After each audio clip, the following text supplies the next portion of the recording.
पुढची बातमी, चंद्रपुरातनं तेलंगणा राज्यामध्ये गेलेली 14 गावं पुन्हा महाराष्ट्रात समाविष्ट करून घेतली जाणार आहेत। सीमा भागातील 14 गावं महाराष्ट्रामध्ये समाविष्ट करून घेण्याचे निर्देश खुद्द मुख्यमंत्री देवेंद्र फडणवीस यांनी दिलेत। लवकरच याबाबत अंतिम निर्णय घेतला जाणार आहे। राजुरा, जिवती इथल्या प्रलंबित समस्यांच्या संदर्भात महसूल मंत्र्यांनी तात्काळ आदेश दिलेत। 14 गावांमध्ये अंतापूर, पद्मावती, इंदिरानगर अशा गावांचा समावेश आहे। या गावातील रहिवासी महाराष्ट्र आणि तेलंगणामधल्या दोन्ही निवडणुकांसाठी मतदान करतात आणि दोन्ही राज्यांकडून नागरी सेवाही घेतात।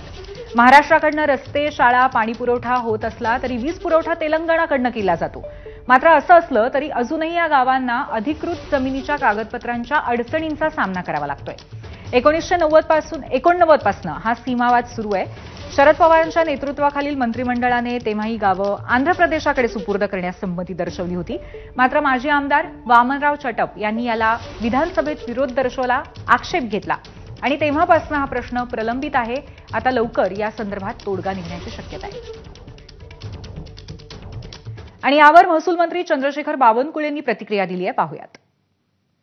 ही सर्व गावं महाराष्ट्रामध्ये या ठिकाणी त्यांचा महसुली रेकॉर्ड आणि यानंतर त्यांचा संपूर्ण जो काही व्यवहार आहे तो जरी त्या भागाचा या भागात असला, त्या राज्यात व्यवहार आहेत, त्या राज्यात काही शेती आहे, या राज्यात काही शेती आहे।